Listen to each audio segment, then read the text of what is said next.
அஸ்ஸலாமு அலைக்கும் ஃப்ரெண்ட்ஸ். இன்றைக்கி 5வது நோன்பு 5 நோன்பு வந்துருச்சு. 4 நோன்பு போனதே தெரில. பசியிலேருந்து தாகத்திலேருந்து ஆண்டவன் ரொம்ப காப்பாற்றிட்டேன். அந்த நோன்பு தாகமாக தெரில. இப்போ தான் கொஞ்சம் வெயில் ஸ்டார்ட் ஆகிருக்கு. இருந்தாலும் இந்த வெயிலும் இறைவனோட கிருபையால் நம்மளை தாக்கத்தை ஏற்படுத்தாதுன்னு நினைக்கிறேன். இன்ஷால்லா அதுக்காக எல்லாத்துக்கும் துவா செய்வோம். நமக்கு பொருளாதாரத்தில் சின்ன சின்ன பிரச்சனைகள் இருந்தாலுமே ஆனால் நோன்பு துறக்க உட்காண்டோன்னு வச்சுக்கோங்க, எங்கேருந்து அந்த ரஹமத்தை ஆண்டவன் கொடுப்பான்னு தெரியாது. அதுதாங்க நோன்போட மாண்பு. எப்படியோ நம்ம சக்திக்கு மீறின அளவுக்கு சாப்பிட்ற அளவுக்கு இறைவன் பரக்கத்தை கொடுக்குறேன். அதுக்கு இறைவனுக்கு நன்றி சொல்லுவோம்.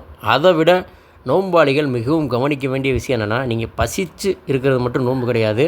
தீமையான விஷயங்களை பார்க்குறதுலேருந்து, கேட்குறதுலேருந்து, பேசுகிறதுலேருந்து நீங்கள் விலகி இருக்கணும் ஃப்ரெண்ட்ஸ். அதுதான் உண்மையான நோன்பு. நோன்பாளிகளுக்கான கூலியை இறைவன் தானே நேரடியாக வழங்குவதாக வாக்குறுதி கூறுகிறான். அதுபோக நோன்பாளிகளுக்கு 2 விதமான சந்தோஷம் இருக்குது. ஒன்று நோன்பு துறக்கும்போது வர்ற சந்தோஷம், இன்னொன்று தன்னோட இறைவனை சந்திக்கும்போது ஏற்படும் சந்தோஷம்.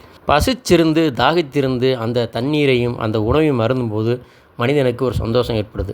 அதே நோன்பாளி நோன்பு வைத்துவிட்டு இறைவனை சந்திக்கும்போது அது ஒரு சந்தோஷம் வருது. இறைவா, எங்களையும் எங்கள் குடும்பத்தாரையும் எங்கள் சகோதர சகோதரிகளையும் உற்றார் உறவினர்களையும் நட்புகளையும் உலகத்திலுள்ள மக்கள் அனைவரையும் உன்னை சந்திக்கும் வேளையில் சந்தோஷமாக சந்திக்கக்கூடிய வாய்ப்பை தருவாயாக. ஆமீன்.